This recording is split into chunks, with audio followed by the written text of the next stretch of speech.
And we're back on the beers. Back on the beers, mate. After dry Jan.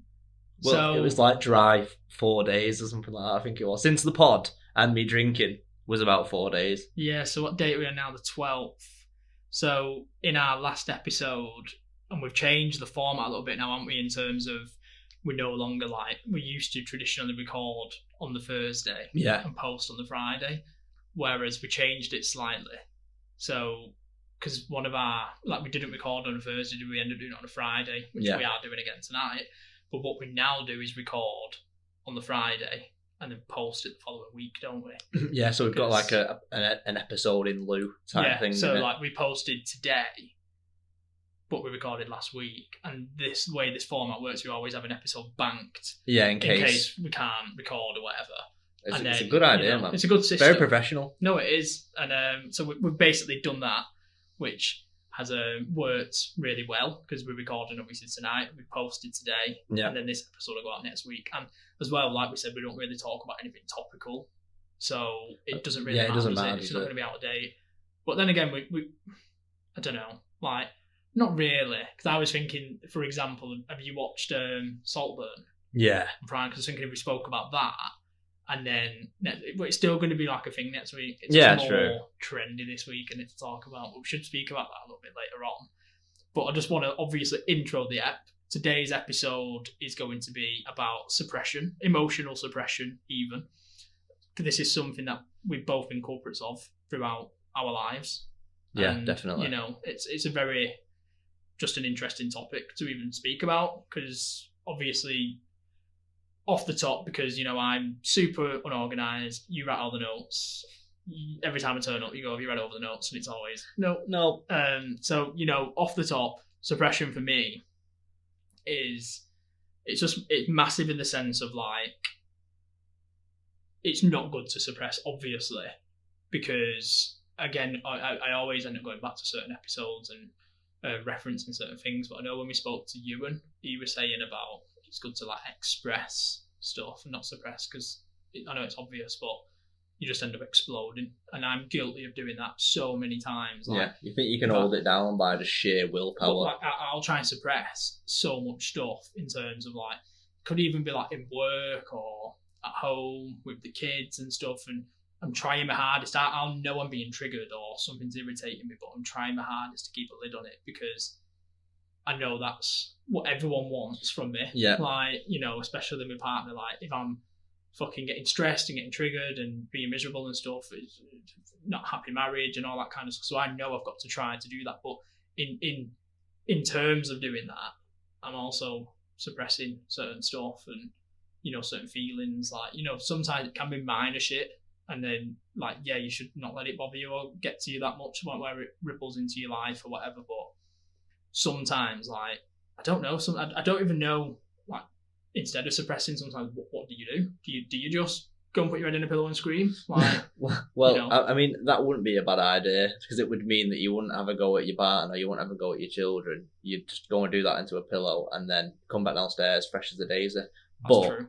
Would your missus be like, why the fuck have you got to go and do that? And it's like, well, I do that so I don't fucking bark at you. There is that. But I suppose as well, you just have to find an ulterior way to express said emotion. Yeah. I think a big thing for me at the minute, because, you know, I'm going through this whole like journey or whatever you'd call it of like being tested, you know, for gonorrhea. No, I've already got gonorrhea.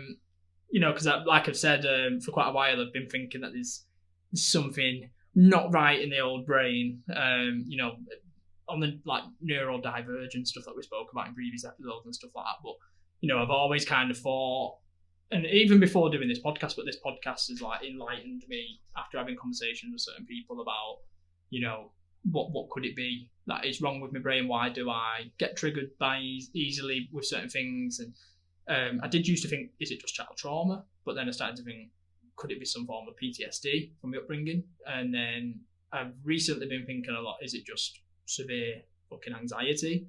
Which would make a lot of sense from even conversations we've had before about being in a lift and wanting to rip our faces off. Yeah.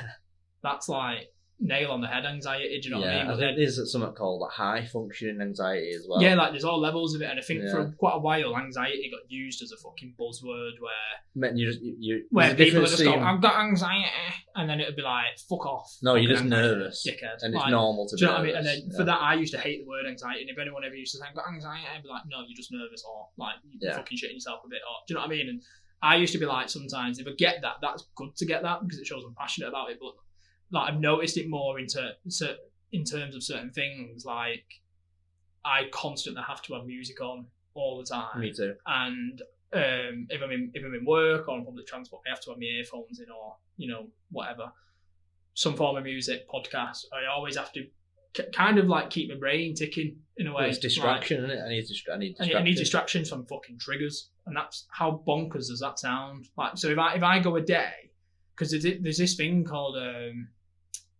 can't remember the abbreviation of it. It's like ET something, but it's exposure therapy. No, not exposure therapy. It's called something like EST, like exposure shock therapy, something like that. It's not that, but it's something like that, and it's a form of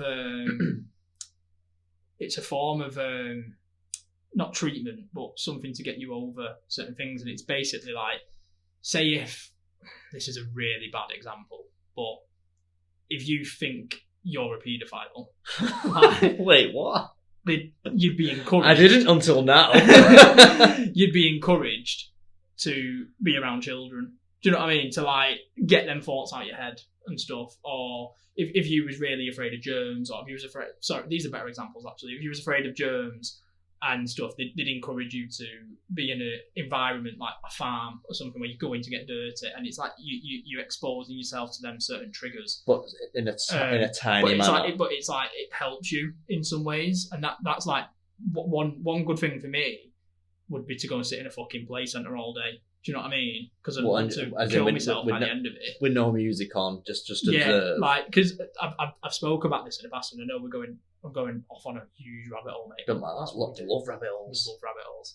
So it's funny actually. I just looked at the notes and actually rabbit holes there. The first word is rabbit holes. But anyway, like I've spoken before when it weren't in therapy. It was when I was getting when I was doing the meeting about getting diagnosed and stuff like that, and he was taking notes and everything like that. I was speaking to him about certain triggers and certain stuff that I struggle with, and I said one thing for me is if I go to work and I've forgotten my earphones, I'll start to get really bad anxiety. And I've not done it in years because I won't let myself forget them. I'll always remember AirPods. Pack them the night before or something like that. But I have it next to my laptop, and obviously because we work remote and I have to put my laptop in my bag and go to work when I do, everything on my desk gets put in my bag, so I can't forget it. But in previous companies, before we had AirPods, I used to have headphones, obviously put on your head, not in your ears. And I remember I forgot them once on my way to work, and I was like panicking so much. When I got to work, I parked up, and I was like, nope. And I drove to a shop nearby and bought a new pair of earphones. No way. Just for the day, because I was like, I can't do a full shift. I just listen to fucking background noise, bollocks, like, and shit, and get triggered. You're not alone there, mate, honestly. Slopping the lips and shit, like, it makes me, the best way to describe it, makes me want to get a knife out and fucking cut my nose off or something. Like, I'd rather, right? What about your ears? And you won't be able to hear anything? Just anything to get me out of the room to fucking A&E. I'd rather just sit there at my desk and shit my pants. Like, I thought it was a farce. And then be like, it was safe. Shit myself. Yeah, I've got to go. Got to go home and get some headphones. I'll be back with some clean undies and headphones. But yeah, mate. I can just imagine like loads of like random workplace chat going on, and you just shout, "I've shit myself. I'm gonna have to go." Exactly that, mate. So yeah, just looking at the notes there. So I've got another rabbit hole Yeah, sorry, because my extended intro rabbit hole fucking shit in my pants stories kind of went off on a bit of a tangent. But this is what happens when I don't read the notes. You get these fucking shiny little gems. But I think this is the best. I think you not reading the notes is good. It is, but then I start to get anxiety that I've not read the notes, and because I'm shit at reading, I'm fucking dumb as fuck. I tried to read the notes and it don't go in, so I just end up like seeing a word and being like, oh yeah, I'll talk about that. But anyway. That's good though. If you just spot a wording on when it's about that, that's good. But yeah. The notes aren't there to read; they're there to inspire. No, it is, mate. And I love that you do all the notes and everything, and it gives us a good direction for the ep, which is good. Yeah, that's what we obviously need a bit of direction and stuff like that, don't we? But I like that you don't come in as organised as me. But that's because me and you are very different in them senses. We're both very organised, but in different ways. Like, I'm organised in the sense of like, you were like, have you read the notes? And I'm like, nah, because I've just been mad busy all day. Because, and I'm the president of the United States. Busy doing what? Like, I've been like 3 wanks. Like, well, yeah. But other stuff too. But yeah, my rabbit hole, right, is I feel like depression and anxiety get sort of intertwined almost just by association. Yeah. If you like, if someone says like, oh yeah, I suffer with anxiety and depression, it's like you get one and the other just by being associated. However, I personally feel that the one that should be associated most frequently with anxiety is suppression. Yeah. Suppression and anxiety, because if you think about it, if you're internalizing all your emotions, you're creating a sort of boiling pot internally. So you're just bubbling at maybe like 7 out of 10, just constantly, and that is going to make you very anxious about what is it going to take for me to get those other 3 points to make it a 10 out of 10, and I'm just going to fucking erupt. So suppressing emotion, anxious about when or who or why is going to make you get to that boiling point and sort of go over the edge. Definitely. But yeah, I think suppressing your emotions. Yeah, that's kind of what I was speaking about before, like your not necessarily emotions, but for me it's more like, well, yeah, it is a bit, it's, dare I say it, another rabbit hole coming in. It's not a rabbit hole. I like it. But it's linked, because you just said emotion then, and it made me think of something. What I'm going to say ain't going to make a whole load of sense, because it's not got a lot of structure to it, but as I mentioned before, I listen to fucking podcasts constant now. I rarely even listen to music anymore, which is mad, because I only ever used to listen to music, whereas now it's just podcast fucking FC, mate. So I was listening to Sir Dave Brailsford the other day, the new, like, it's kind of like, well, I can't remember what his role is, but he's like the CEO or something. Not the CEO, but it's something high up in, I'm struggling today with the connections in the brain to like connect the dots. Ineos, who have just bought 25% of Man United. Right, okay. So he's within that, and he's the one who does all the marginal gains and stuff like that. And I was listening to a lot of his philosophies. Proper interesting guy, mad intelligent. He's the one that took Team GB cycling from like here to there. Like before he took over in his team, he had like one gold medal. Yeah, no, I've listened to him. I know exactly what you mean. Team, he got him up to like 18 medals, and he'd never won a Tour de France before. And after he took over, he won like 8 Tour de France. Because he made like minimal marginal gains. So instead of like improving a massive area of yourself, it'll be like, why don't you improve this, and this? So as a collective, it might be like, what time you go to bed? It'll be like 11 o'clock, and he goes, like, we're going to go to bed at 10 o'clock tonight. And then we're going to get up at 6 o'clock in the morning. And then we're going to start the day at this time. Maybe try and eat this for this. Do you know what I mean? And it's all them little tiny things. And it essentially like boosts your performance. It's like a science within itself, isn't it? It's kind of what Ewan does.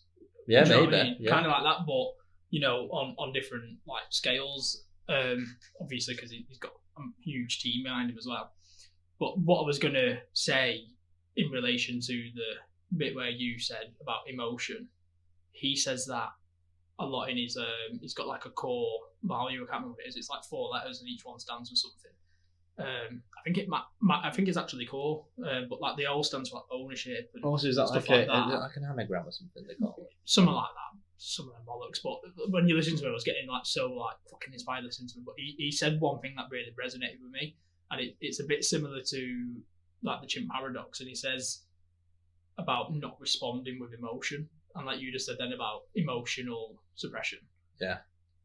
I felt like them two go hand in hand, because he says that, and that's one thing I do quite a lot. And he says, because say if you and the missus, she comes home and she says something to you, being a bit arsey, and she's, you know, she's talking to you through her emotions, and then you can either, and it's very similar to the chimp paradox, but you can either respond intelligently and be like, and I know she's had an hard day, she's on the fucking blob, she probably wants a fucking argument, and, you know, so I can even be like, take this approach and resolve it, kind of put an arm around her and be like, yeah, okay, like, no worries, I'll do the dishes, you know, all that bollocks. Or you can respond with emotion and be like, who are you fucking talking to, you dickhead? And then, like, it's chimp v chimp then, isn't it? Yeah, and it's so true, and that's one thing I've been doing a lot of recently. And it's mad because I can't remember now whether it was before the podcast when we was talking or on the podcast. But I was saying something about that whole chimp paradox. It was before, it was talking about, I think it was talking about, you know what, it weren't even you, it was before, it was before we come in your house. I was on the phone to Bill, and I was saying to Bill about like chimp paradox and everything, and like we've listened to all these things and none of them going, do you know what I mean? You can listen to it until your fucking balls are blue as fuck, and I don't even know what that means, but like a lot of they don't go in. Like you learn little snippets from it, and you can try and put them into practice as much as you want, but like we say all the time, you can't be perfect every day. No. And that's where the bitches need to understand, mate. You can't be perfect every day. Give us a fucking We day try. off. We fucking try, don't we? It is mad. And again, rabbit hole, FC, troubled rabbits, mate. Every time my partner's having an off day, she might be being a bit with the kids, or I've got her. You get it. And I'm like, it's okay. Go and have a fucking lie down. It's fine. I get it. They can be little cunts. Do you know what I mean? But when it's the other way around, worst dad in the world. No, stop it. You're in the wrong. Like, leave them alone. Anyway, that's me. Take the mic away from me because I'm going to get myself in trouble. Absolute fucking starting gender wars. No. Mad, mate. But yeah, emotional suppression. So that's what I was thinking on it anyway, in terms of the responding with your emotional rather than the human, which would be the logical. Yeah, one. And yeah, I just think suppression's a horrible thing, but suppose that's why kids are twats, mate, because they don't have that suppression thing. They're little narcissistic fuckers, and they just go about the day doing what the fuck they want. And if we did that, I think the world revolves around them, don't but the world would be fucked if everyone was like that. So is it good to suppress in some ways? Because if you don't suppress and you just go around being like, cunt, fuck you, dickhead, you man, and stuff like that. I suppose though, but it's like if you're going to choose to suppress from a logical perspective, like maybe your bosses just give you an earful and you know you want to keep your job, so you're going to go, okay, no problem. So you know that you have to suppress. You know that you have to suppress that situation. Just fucking karate chop them in the neck, like you're out your job. You've not got, you exactly. Can't pay your bills. Yeah, so there's more knock-on effects for you expressing that emotion rather than suppressing it. But even though if you've chosen to suppress that, which in that situation was the absolute right thing to do, you're still not going to be able to sort of keep that in, if you know what I mean. You need to find some method of, when you've chosen to suppress it, obviously you would have been really angry that your bosses just give you an earful. You need to then go and do something that's going to give you that release. What would you do? I'm going to talk about in a second. Okay. Because like emotional suppression, as like this isn't a definition, it's just something that I found online that I think might make it easier for people to understand, because some people might not even know what it is. So emotional suppression happens when uncomfortable thoughts and feelings are pushed out of your mind. People do this in a variety of ways, from using distraction, watching TV, listening to music, numbing through drugs or alcohol. But people often channel strong emotions like your angers and like your frustrations and the stuff that requires you to just shout, basically. into physical activity, like going to the gym, boxing, running, something like that. Definitely. But that's not emotional suppression. And then it's called reappraising emotions, which is when you use those emotions that are anger, the bad ones, basically. Well, the first thing that comes to my mind when you've just said what you've said, then the first thing I thought of was Wayne Rooney, prime Wayne Rooney. Yeah. Like, because it felt like when he got angry, he was at his best, and he played better. Like, the last thing you'd want to do was piss him off, because you knew he'd play better, he'd run and run and run. Whereas I feel like when he had kids, like mid-20s, he kind of like did he lose his edge a ditched a bit, because you naturally kind of do lose that fire a little bit when you have kids, I think, in that sense. Of course, because they're looking up to you and you can't be doing reckless shit because you've got kids, and it's obviously... And as well, you're more likely to get hurt, potentially. You know, imagine if he went into like a tackle and he couldn't walk or whatever, and he's got kids and stuff. But yeah, the reappraising of emotions is the benefit, the advantage to... Let's say in that situation again where you've just got bollocked off your boss, you suppress, which is the right thing to do because you want to keep your job, you want to keep paying your mortgage, keep putting food on the table for you and your family. And then going home, you say to your missus, I need to fucking go downstairs and maybe get on, if you've got a punching bag in your house, something like that, go downstairs, 5 minutes of just fucking walleying that. They even say golf's good for it, don't they? Because you can take that frustration out when you hitting the ball. It's and true, stuff. but golf is a very frustrating game. No, it is. So kind of like it's a double-edged sword. If you go there and you play fucking wank, you might come home feeling worse. Yeah. So golf is a hit and miss. If you're good at it and you can literally like smash the ball beyond fucking recognition, then do it. But if you're shit at it, like me, that could just elevate my anger more. Yeah. So of course. So for you, FIFA and amateur is your FIFA and amateur. If I had a console, your rage. But yeah, but no, my thing is what I do is I go for big long walks. And listen to books. Because you're good at walks. That's the only fucking thing I can do. I'm joking. But I love reading. No, that is, mate. I associate when I'm feeling getting a bit antsy or whatever, similar to my son really, that if I'm getting a bit antsy in the house, a bit cabin fever, I'm like, I need to get out of the house. I'm the exact same. So I bang on a book. An audio book, sorry, and then I just go for like fucking 15,000 steps, mate. It's class, and I could come back and I feel exerted. You know, the best thing as well is because your job allows that in the sense of you don't start work till 12. Yeah, exactly. So you can obviously, like when the kids are in school/nursery or whatever, you literally can. You've got that 3-hour window where you can just fuck off, and do you know what I mean? Yeah, I do. I switch off from like the sort of world. It's amazing, mate. Honestly. But yeah, just to finish off the recon that I did, that suppressing emotions can have detrimental effects on well-being, and research also suggests that chronic emotional suppression is associated with increased stress levels, decreased psychological well-being, difficulties with relationships, and even exert physical symptoms if you suppress emotions. Yeah. We've got another rabbit hole coming up as well. This episode shouldn't be called Suppression. It should be called Rabbit Hole.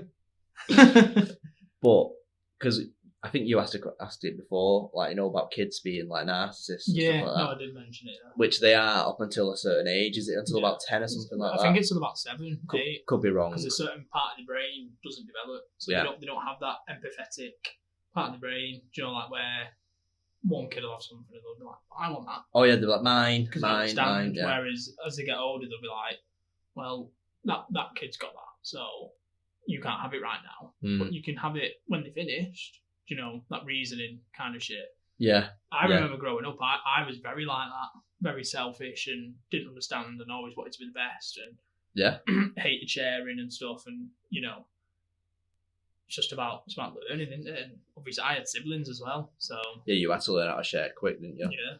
So I'm going to give you a scenario of how emotional suppression can develop in a child. Go on. Pretty much like without them knowing.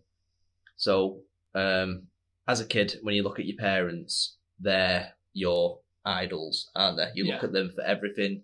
You look at them for survival, how they act. You're like pretty much basing how how to act in reality, but via your parents. They are teaching you, when this situation arises, if I do that, you do that.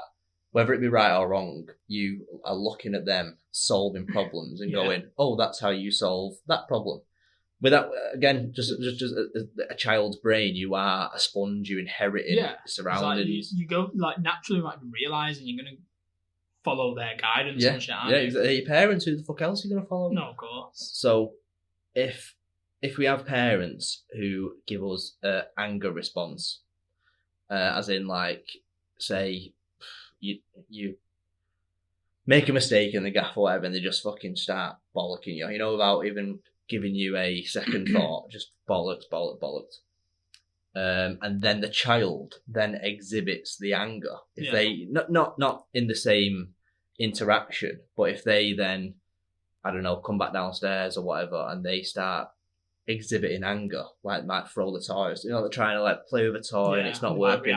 They throw the toy or something like that. The parent instantly like, hey, don't act like that. You don't act like that. That's naughty.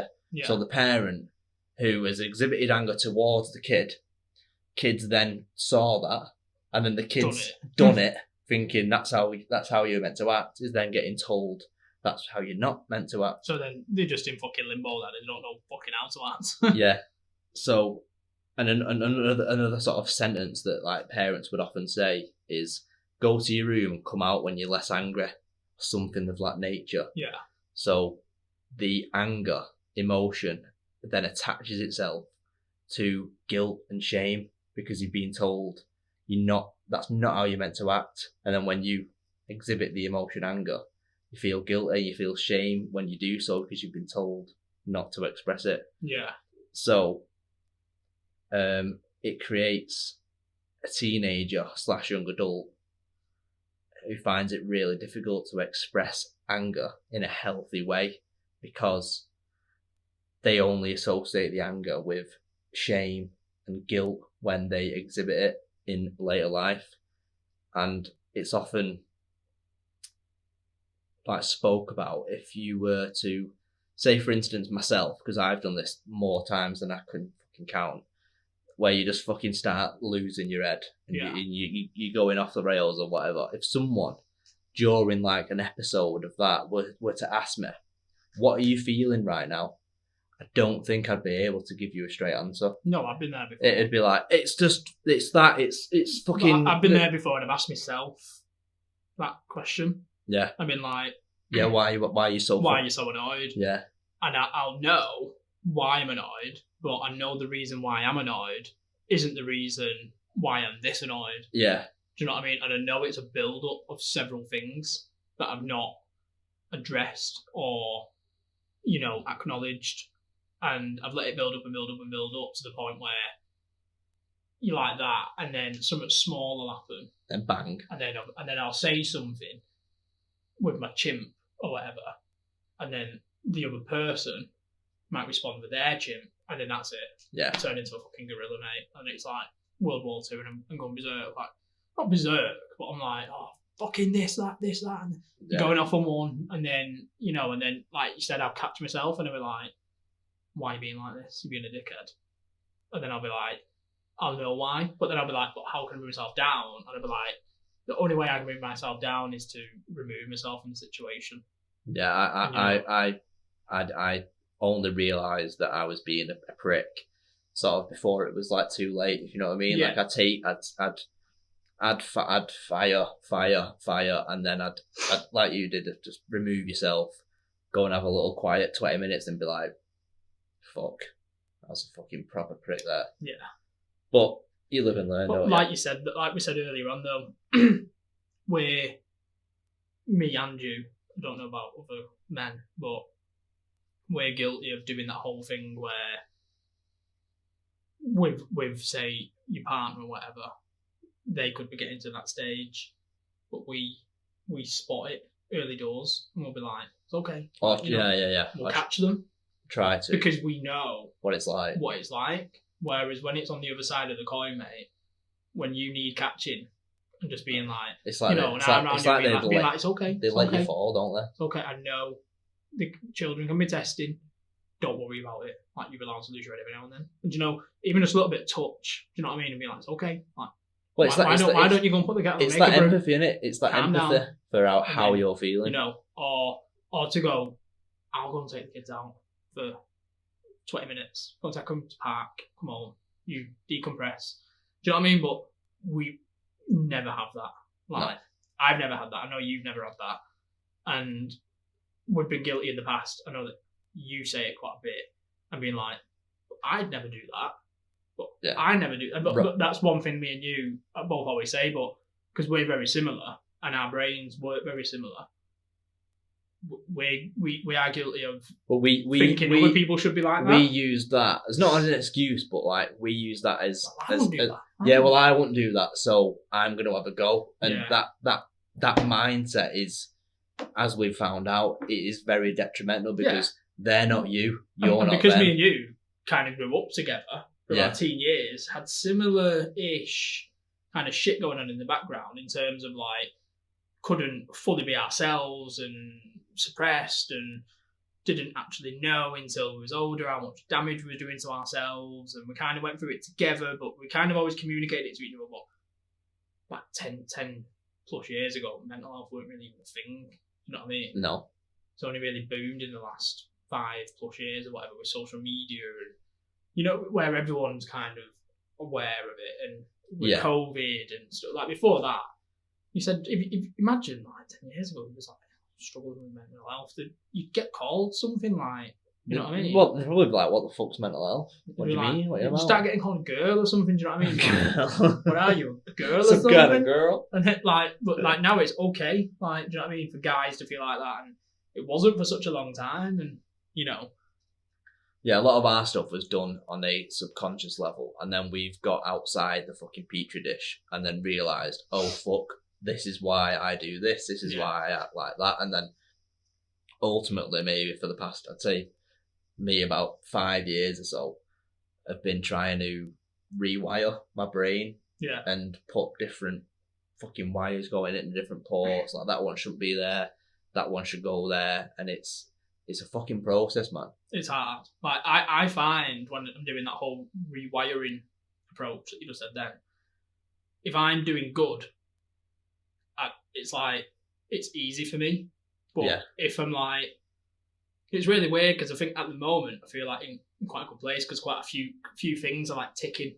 And like I said to you in the past, I need to be busy, my mind has to be occupied, and I need to be, you know, all this kind of shit. And that quite a few things at the minute, I'm in a good place with a lot of stuff and I feel quite good.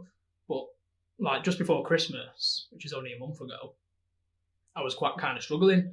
And there's only like 2 things that was like kind of like keeping me going and making me happy and positive.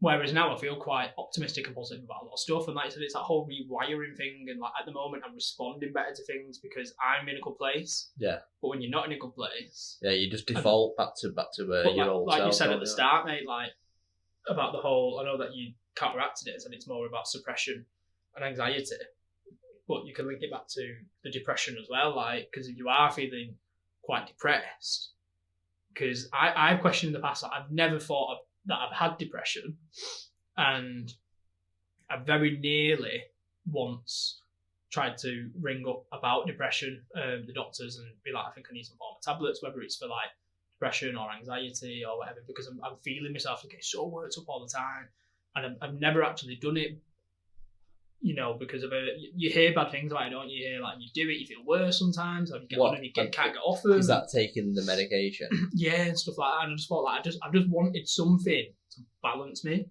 because I feel like I'm either up here or down here, and there's no in between. But it was too inconsistent, the flow. Do you know what I mean? But if there's something that could balance me, but I think even you said it before, like the bad thing about it is, I don't know whether it was you, but sure it is, like the bad thing about it is that you then struggle to get the highs, all of those, but you're just constantly mellow. Yeah, exactly, yeah. You know what I mean? Yeah. That's why I used to love fucking weed so much. And you mentioned that in the start about you can either use it to like use the anger to like channel it in some form of sport or whatever, but then you also said, you can do it in some form of addiction. I mean, you said at the start.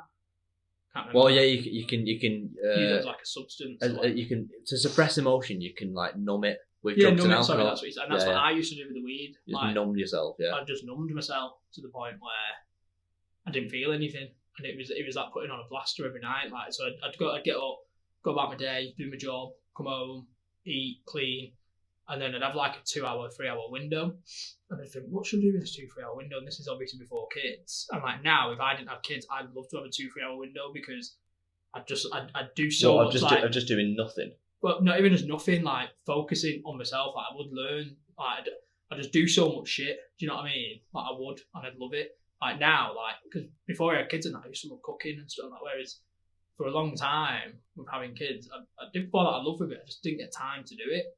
So you end up like going back to like, you know, just quick teas and shit and that. But like recently I've got back into it a bit more, like cooking and stuff, and obviously being veggie. So obviously been trying to get more into, you know, proper like raw foods and raw foods. Well, just obviously like not processed. Okay. Obviously not meat and shit like that. Sick documentary I've been watching on Netflix at the minute. Don't know if you've heard of it. It's like an experiment with twins. And it's fucking mint, mate. Like, so they've said like, so if they did it on me and you, the results wouldn't be as accurate because we've got different like DNA and also that. So they've done this experiment on a shitload of twins around the world, but they've focused on like 4 sets of twins, and they make one of them omnivore, so they obviously eat meat and shit and everything, and then the other one's gone plant-based. So they'll do the experiment on both of them, you know, to like see how it affects them. And obviously I'm veggie, so not plant-based because I still consume like animal eggs and milk and stuff. Yeah, like animal produce or whatever, like milk, eggs, dairy. I don't have butter or anything. I always have plant-based butter. Just prefer it. It's nicer. I've never had it. It's really nice. It spreads sick. Like, so I was watching this documentary, and it's mad, mate. Like, I'm saying to Beth, like, I think I'm going to try and go plant-based, like. Oh, really? At some point soon, yeah, because it's just a massive. God, it was that Game Changers documentary that made you go veggie, and now this documentary is going to make you go plant-based. Well, after Game Changers, I went vegan for a bit. I did go vegan for a little bit, yeah, because I was living with Bill and Leo, wasn't I? So that made it easier. For like 2-3 months, because they weren't plant-based at the time either. So like I did it with them and went plant-based with them, and it was easy in the sense of like, because like Bill's really good at cooking. Like I'm good at cooking, but he's really like inventive and he'll make loads of different shit. And again, this was pre-kids, so we had the time to fuck about and make loads of mad shit. And you know, like it's just mad, like the stuff. Like Ewan will fucking probably back me up as well, man. But like just all like the dairy shit that you put in your body, like it's that affects you bad for you. Like, stuff. Yeah, like the microbiome and stuff like that. And it was saying like the stuff, like the saturated fats as well.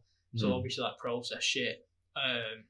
So I've just been trying to strip it back. Like literally before I come here as well, like for my tea, I just had like a big fucking bowl of rice, spinach, green beans, carrots, sweet corn, peas, and then just loads of chopped up tofu, and then I've got some Nando's fucking sauce and smashed it. That sounds pretty fit, that's it. It was nice. I'd been having that for my tea most nights, and then if not, like bean burritos and stuff, because like they broke it down like the perfect kind of plate, and it was like the beans, so like your kidney beans, and is that your protein in there? Yeah, right? So it was like that, and your lentils and stuff like that, which you have quite a lot of, and you can smash that in like a nice sauce, make it into like a chili or whatever.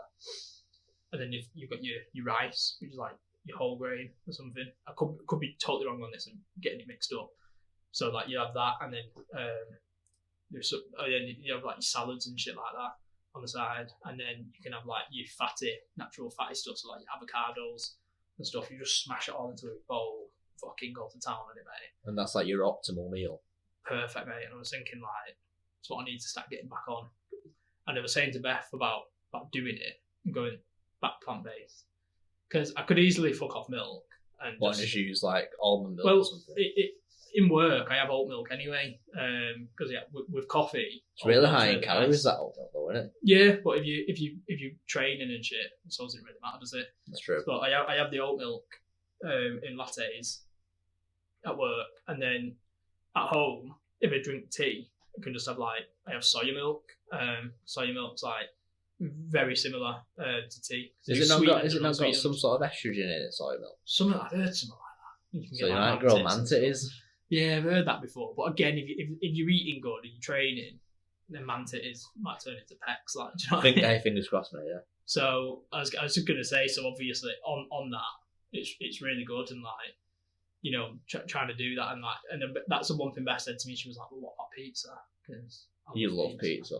She was like, "You can't have vegan pizza because vegan cheese tastes like fucking ball sacks." I was like, "Well, I'd probably just have to bin it off because the one of the main reasons I want to do it as well is because of the health reasons and cutting out the processed and the high saturated fats." And is that just to try and feel a bit more energized? Like maybe when you wake up in the morning and you're a bit more just to better yourself and.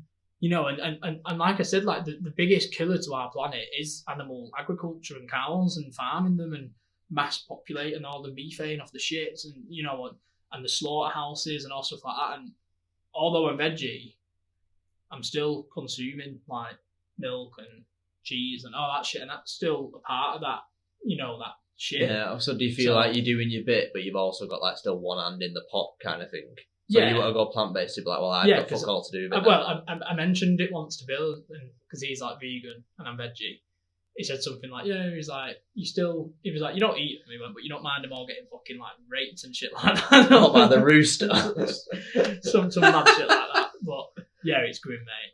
We're showing bits on this episode of slaughterhouses and when the cows are all being slaughtered, and you don't think as well inside that cow's stomach there's shit, actual shit. And when they're slaughtering them, the shit's flying over everywhere, and it could be going all over the chickens that are just in the next thingy, and then the chickens are getting slaughtered and then getting splurted out into chicken nuggets, and it's got cow shit all over it, and that's where a lot of stuff has salmonella and you get food poison, and and then there's pigs and then slaughtering pigs and pig shit's going everywhere and blood and everything, and it's going all over it, and it's mad, mate. I was watching it, I was just what the fuck? Because I've obviously not ate meat in a good 4 or 5 years. Yeah, you know. But yeah, rabbit hole. The troubled rabbit hole strikes again. So I've got a question for you. Go on. Which is, can you think of any examples, any at all, small or big, where you've suppressed your emotions, and tell us obviously the situation, why you chose to suppress them, and what the consequences of doing that were? Yeah. I think it's one of them, mate. We've spoken about it loads in other podcast episodes, particularly Cinderstella, which is no longer with us. Big up Cinderstella. But yeah, it is more big part of it was me suppressing, obviously, with my dad growing up, because he was the only person I had to suppress around, and I know I spoke about it in other episodes where I could never be myself around him, could never be 100, transparent, could never just come to him and have a chat, ask for advice. And that's sad, really, when that's your dad. And growing up, I always felt like my older brother was my role model, and I looked more at him as a father figure. And that's weird because he was only 3 years older than me. Any time I was in a pickle or I needed advice, career advice or relationship advice, I'd always speak to yourself or my older brother in that sense. I never went to my dad, and that's because I just thought his advice was shit from a young age. Even from being 13, 12, and I was aware at that age Yeah. not to ask for his advice, because I knew he was just a horrible person and his values and views was the opposite of mine, you know. And if you don't connect with your parents on like some sort of emotional scale, then it can be hard for them when you do open up and ask them a question about a certain topic. It'll be hard for them to, you know, like see it through your eyes. Yeah. And they'd probably, like, your dad would probably just tell you, it's like, fuck off and go ask someone else, or yeah, like he wasn't very connected on a sort of high level, were you, with your dad? No, and I could only resonate with him by, again, this is quite not being manipulative, but I knew the only way you could get a conversation out of him would be to speak to him about something he's interested in. Yeah. Which is why I got into darts. I don't give a fuck about darts, but I knew he liked darts. Yeah. So I got into it so I could have something to speak to him about. And I mentioned it on Cinderstella about yourself and a certain individual. And I said, like, you know, that it should have been the adults coming down to your level. Yeah. Seeing what we're, but me being that age and being so aware that it was a trouble boy. Shout out Trouble Boys Club. Can we I plug was aware. ourselves? Yeah, plug that. Yeah, fuck it. Plugging ourselves in our own plug. plug. But yeah, and then I'd be like, I need shit to like speak to this guy about, because like I said, and one thing, and I think I mentioned this on Cinderstella or whatever, don't know whether I did. One thing that I always remember that could be like one of the reasons of suppression is, this is before everyone had phones and we had the internet at our fingertips. Do you remember the old magazines you used to have that you'd get in the newspaper on a weekend and have your TV guide in it for the week? Yeah. Probably only fucking old fuckers use now. No, I remember that. I remember I said to him one time, and again, didn't really give a shit, just said it to make a bit of conversation. With him? It might have been like a Thursday, tea time, 6 o'clock. Fucking weakest links on. Shout out, Anne. Shout out, Anne. But yeah, I remember, and I sat there and I said, Dad, so what time's United on a weekend? Again, just making conversation with the fucking miserable cunt, because that's what you're doing it. Yeah. And he went, got the magazine out of we had a little newspaper rack kind of thing. Nice rack. Filled with the Sun newspapers, because that was his level of intelligence. The Sun. Titties! Titties. So, anyway, he got his massive Cumberland fingers in this newspaper rack, wiggled them about. Got the magazine out, the TV planner, and he threw it at me and said, have a fucking look yourself, dickhead. So I was like, okay. Yeah, I just wanted a conversation with you, you prick. I'm not asked about what time they kick off. I'm just trying to make it so it's not silent in the fucking house. I was just like, okay, sound. Was like, and that was like one of the points. And at that age as well, I was probably about 12 or something. So I was like, okay. So that was a big part of the suppression. So going forward, if I ever had anything in my mind where I'd think, should I ask this fucking waste man a question here? You just didn't. I'd be like, no, sound. I'll just sit in silence. Fuck it. Do you know what I mean? Because that just felt like the right thing, the way to go. And then again, I'd speak to my brothers instead. And then I remember once he said to me, he was like, you never ever asked me stuff like, you know, like between girls, or like, how can you never think? And I was just like, I don't know. Like, I just thought, I know why. You should have had into a magazine and go fucking find out for yourself. Fucking threw my diary at his head. Yeah. Your diary. So, yeah, that's probably a bit of a staple that I can think of suppression. Like, I'm massively suppressed around him all my life. Like, that might have been one of the reasons that made it happen. But I remember loads of shit. I remember like our rides to college, because he used to work near my college. So on the way to his work, he dropped me off at college. And if I'm being honest, I preferred getting the bus. Yeah. Like when he used to say, I'm going to work same time today, so I'll drop you off. I'd be like, fuck. I used to love getting the bus. Which is horrible, right? I mean, that notion. I used to love just putting on my fucking headphones, filling them up with beats, sitting on the bus. And Beth used to get the bus as well, wouldn't they? So I used to like sit with each other on the bus. You saying? How you doing, girl? And stuff like that, and flirt when we was like fucking 16, 17. And yeah, and then he'd be like driving in, getting in. I'd be like, nah, mate. No, but anyway, I'd drive in with him in the car, and again, I'd be back in that situation of like silence. And I'd be like, gonna have to like talk about darts or something. So So what kebab did you eat last night? What are kebabs saying these days? Ordered any nice scrams recently? Like, what's the longest piece of doner meat you found in a kebab? Like, just asking him shit questions that it'd be Just so it wasn't fucking silent. You know what I mean? Like, what's your favourite beer? Like, all of them. What's your favourite spirit? Like, all of them. So yeah, like for me, to answer your question, well, suppression and emotions affecting my life. I'd say, yeah, it affected my life in the sense of I didn't have a good relationship with my dad because of it. Yeah. But I'd never blame him.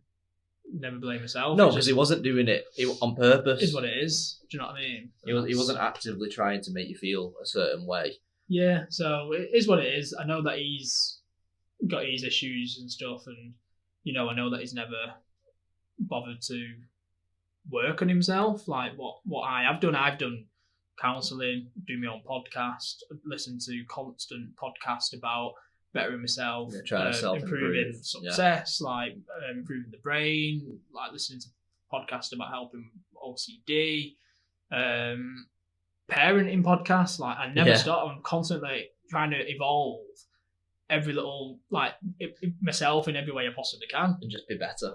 And it's something he's never done. So yeah, just looking through the notes, mate. I think I've got a question for you. I think.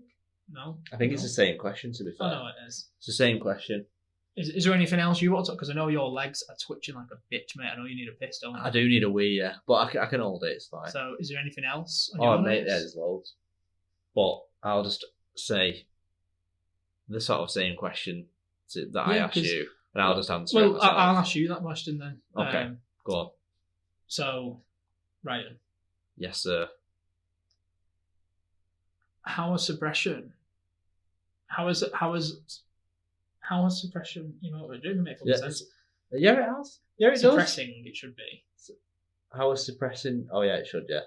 I'm trying to read it proper, that pro then as well. But anyway, how has suppressing your emotions affected your life? And can you give us an example? Oh yeah, so many.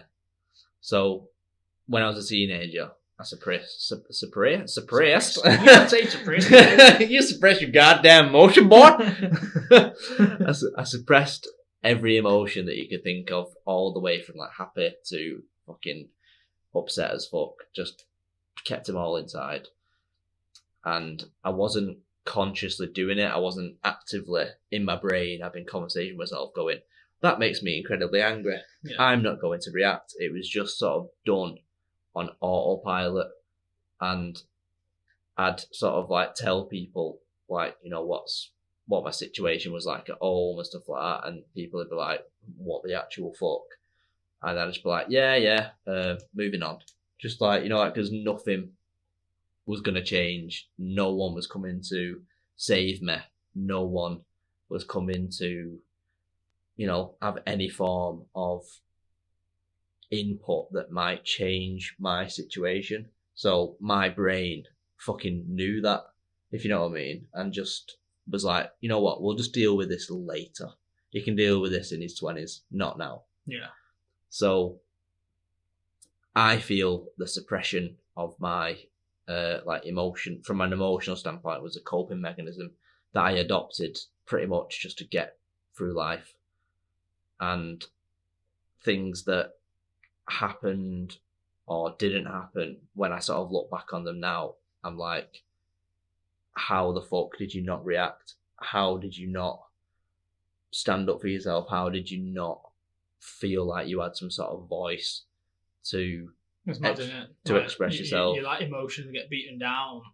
Yeah. And beaten down until you don't have that voice, and you're scared, and it's like, what are you even scared of? What's the worst that's going to happen to you? Do you know what I mean? But as a kid, you're just petrified of fucking anything. It's rocking the boat, mate, honestly. And I thought, or at least after the fact, I thought this suppression was a fucking superpower and there were going to be no consequences. But how wrong was I? Yeah. Because I describe it when I eventually moved out of the house, stuff like that. I describe it as, if you can imagine a baby tiger. Go on. Baby tiger's got a baby tiger cage, but the tiger is going to grow, isn't it? Yeah. Tiger grows, but the cage remains. So the tiger's getting bigger and bigger and bigger and bigger, and the cage is staying exactly the same size. Yeah. So when is this you inside the house still? Yeah. Before you moved out? Yeah. So when that tiger gets big enough so the cage eventually breaks, or in brackets, I fucking move out, I was just a plethora of wildness when I moved out. Yeah. Because I'd gone from having to suppress yourself for all that time. For everything. To the point where you didn't have to anymore, and you could punch a fucking hole through a wall, shit like that, and like no one can tell you any different. Yeah. So when I moved out and stuff, my ex-missus moved in with me a short while afterwards, and when situations would arise that mainly towards my sort of my family, not towards my ex-missus, when I wanted to get my point across to basically the parties involved, should we say, I would hyperventilate. Yeah. I would shake. Is that due to the suppressing? Yeah, You wouldn't know how to deal with that. It's when my brain got sort of pushed to the limits where it's like, I cannot suppress this any longer for you, mate. We need to go. As in, we need to boil. And obviously you're older as well, and like you're no longer that like little boy. Yeah, exactly. So I'd try and like get a few words out, and I'd just be breathing rapid, and my body would shake, and I didn't fucking know how to express myself in that situation. It wasn't really, I wasn't trying to get angry. I was just trying to talk. I was just trying to explain why I felt this certain situation was wrong, or that could have done better, or whatever. I couldn't fucking do it. And then when I did move in with my now ex-partner when I was like 19, 20, the slightest bit of inconvenience to me, I would just run around the house like a fucking maniac, smashing doors, hitting walls, and just like pretty much like, I don't know if there's a better word than fucking growling. Like, like just shouting, but like not making no words, just screaming. Yeah, exactly, like some sort of wildebeest, mate. And I just fully didn't know how to express negative emotions in the correct manner. So what would your advice be now? Actually, scrap that. Got a good question for you. Okay. You could pick up your phone now and ring 13-year-old Ryan and have a conversation with him. What would you tell him? Fucking hell. That is good podcast question. That's a great question. So if I rang him up, he'd be like, "Hello." Would you go, "All right, meatball head." You little wanker. You little wanker. I'd be like, "Mate, you need to strap yourself in, because the cards you're getting dealt, mate, they're not going to get any better. You think it was bad when you were 7, like, it's probably going to get just as bad. So, firstly, things are going to happen that are going to make you really, really angry. You need to find a way that when that happens, you can express them in." Do you think, going back in time, you could have done anything different? No. I don't think I could have done anything differently. Do you think if you was perhaps naughtier and rebelled more, that might have worked in your favour? But because you suppressed and you was a good boy. Potentially, because then I would have got... You got walked over because you was easy. You was an easy kid to be like, he's a pussy, he wants to say shit, I'll bollock him. Like, if he has a little drink, I'll bollock it. Do you know what I mean? Whereas if you was a bit of a troubled boy, and you was a bit... No, but seriously. And you was a bit of a like, nah, fuck this. I'm fucking done. I'm moving in. I'm at grandma's. Fuck you. Gone. Yeah. And then it was like, then you had a little, fucking come here, you little fucker, and all stuff like that. And then you was just like, happens again, I'm going. I'm not putting up with this shit. And do you reckon that might have made your dad kind of look at it differently and you differently? And again, but anyway, sorry. We'll never know. But no, of course. To answer your question, yes, I think it would have not helped, but I think I would have got the attention of everybody. But because you were such an easy child. I was a target, mate, an easy target to manipulate and push under the carpet to just, it'll be fine. Like it'll deal with it. But if I'm still on the phone to 13-year-old, fucking right, I'd, oh God, I'd tell him that like being mentally strong and stuff like that isn't enough. It's not going to be enough. You're going to need to, I don't know, man, delve into some fucking mad. Because back then as well, like, podcasts weren't around as much No. then, and all this mental health stuff like we said before, because we're talking a good 15 years ago. So, because my original question was going to be, what would you say to any listeners out there and who are going through similar? But I thought before we asked that question, what would I do? What would you tell yourself? And I know obviously it's different time back then, but like what would you tell yourself? Because I don't know what I'd tell myself. Because as a kid, you are a bit like imprisoned, and you can't just, like you said, fuck off out for a mooch for 3 hours, put your headphones on. Yeah, you can't do that. Do you know what I mean? And like, you know, I suppose like, because like you said, that your parents at the end of the day, they're taking care of you. You can't just be like, fuck these guys. Like, do you know what I mean? I'm just going to sit in my room and play PlayStation and neglect you and fucking treat you how you treat me, because at the end of the day, that your parents and they're like, we're not put up with this. I'll tell you what I would say is that if you get a gut feeling that something is obviously wrong, or that feels a bit wrong, that don't quite feel right, like say it. Don't just sort of like return to your room and just go, I disagree with that, but hey, I'm not going to say fuck all because I don't want to rock that. So who would you have said it to? Your dad? I would have said it to me. I would have said to 13-year-old me that if you go back upstairs and you're like, that's really wrong, I shouldn't have to do that, but I don't want to rock the boat. Because it's really hard for a kid to have to make that decision to be like, no, I'm gonna pull him on that and I'm gonna speak to him. Yeah, no. Because as a kid, you're not equipped with the tools to even have that level of intelligence in a conversation. Oh no, and that got exploited. That my lack of intelligence from that perspective was exploited. Because going back now, if you could have been sat in the background of all this, you'd intervene and you'd be like, hold on, not being very fair to this 13-year-old here. Like, why are you not doing X, Y, and Z? Why is he sit upstairs?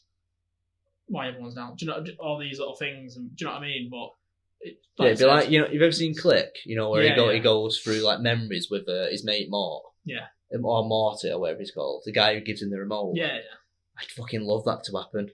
Or I'd love to be able to like take maybe fucking like my dad, for instance, to just situations, be like, tell me what you think about that now. Yeah. Tell me what you think about this, like, and stuff like that. And obviously it's just so different. That's never going to be able to happen. But like just in general, it's different. Like, not to go into it a lot. I always remember one incident when we must have met up after college, and I come back to yours with you. Can't remember what he was doing, whether he was just going to get your bag or whatever, and he was going to stay at mine. Can't remember. But I remember walking into the hallway and your like exam results must have come through the door or whatever. Oh, really? And your dad had read them. And I think you failed something. Can't remember what it was. Maths. Can't remember what it was, but anyway. Well, that's what I failed. I was in the hallway and your dad had been like, Ryan, in here now. Like, da-da-da-da. And then you'd been like, wait there one sec. And I stood in the hallway, the living room like there, and I just heard him fucking hurdle abuse at you and go mad at you. And I was just stood there, like, thinking, fuck, what the fuck did I do? And I remember then you just came out and you was like, let's go. Like, we just did speak about it, and I was like, that's mad. Do you know what I mean? But like now, you wouldn't handle a situation like that. You wouldn't bollock a kid because they've not passed a fucking GCSE.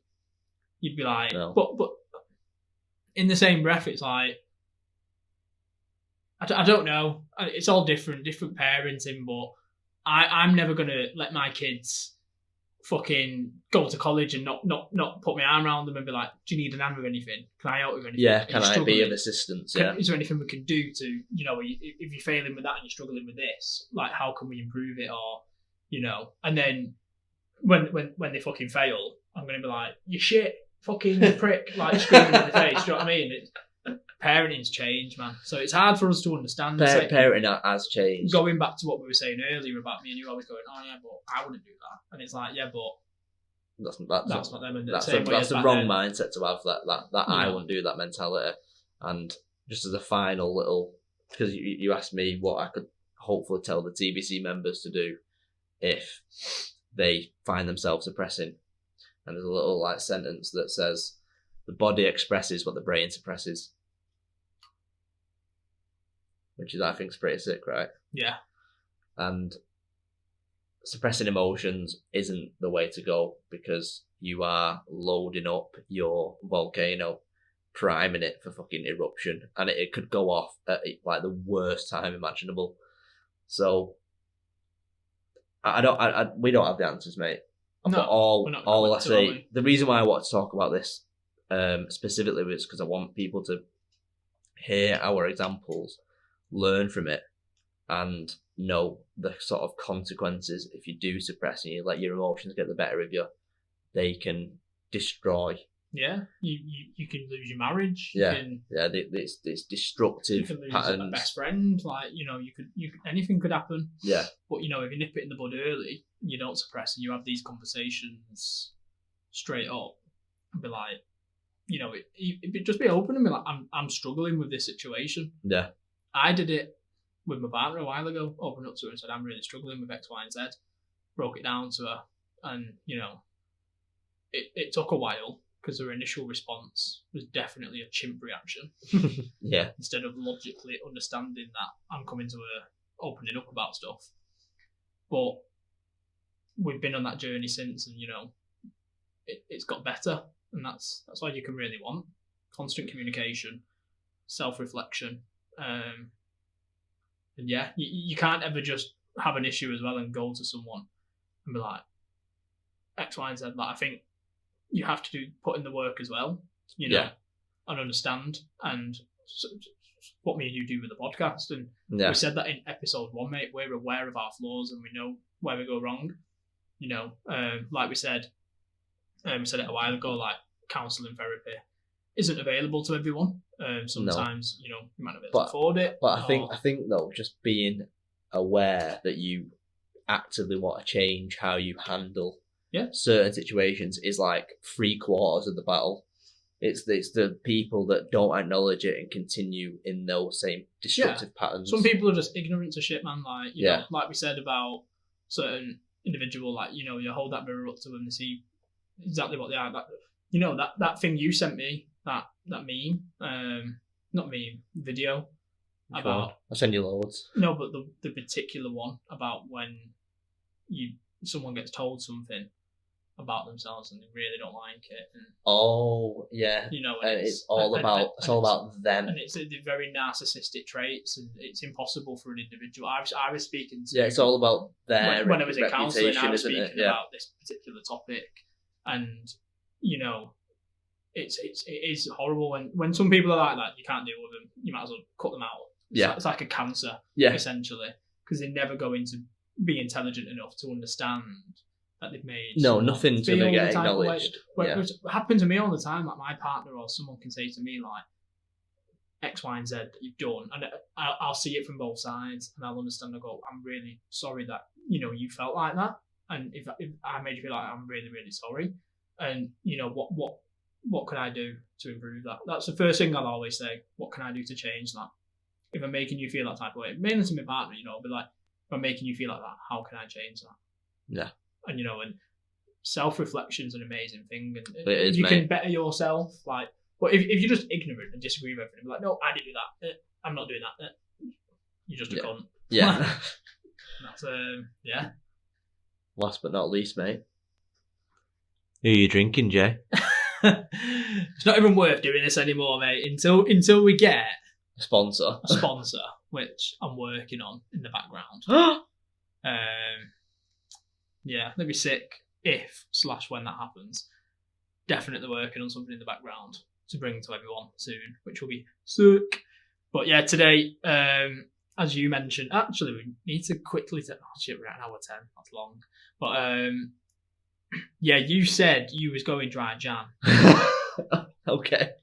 Which is bollocks, and it's actually funny because when I was editing the episode for last week what's the episode last week?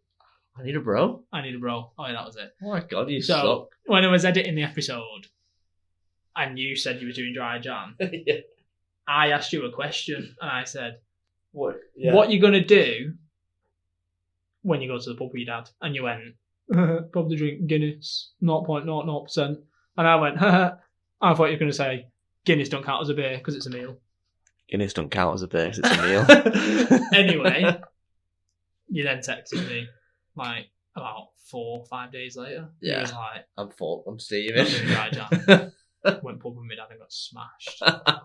And I'm like, you fucking Ned Flanders couldn't they? I know, it was on instinct, right? My dad went to the bar and ordered himself a Carling top and me a Guinness, and I come back to the table and I was like, was that 0.00? No, I was like, you know what, cheers, Dad. Like, he made the decision for me. So I'd had the kids for longer than anticipated that Sunday. So I'd done dry Jan until this thingy. But anyway, to answer who we're drinking, just gone from the old Camden Hell's Lager, Camden's Town Brewery, 4.6%. Solid, mate. But I do prefer the pale. No, I do. They didn't have it in. I would have got it. Of course, yeah. Shout out Jimmy as well, because I know he loves this beer. When I always say Tesco's got shit beers. Oh yeah. But true. Again, the thing I'm working on in the background. But as I always say, I'm such a fucking busy member, struggling to get time to do it. Still not even fucking sorted the t-shirt shit out. I know. I think we should prioritise one of them. Yeah. And go all in on one instead of having marginal gains, mate. There you go. That's what we need to do. But yeah, no, the thing I'm working in the background will hopefully give us new beers every week of different varieties, different hops, different so many hops, lightness, mixed. God. So yeah, that's such a turn on. Something to fucking work towards, mate. But on that note, TBC out. Peace.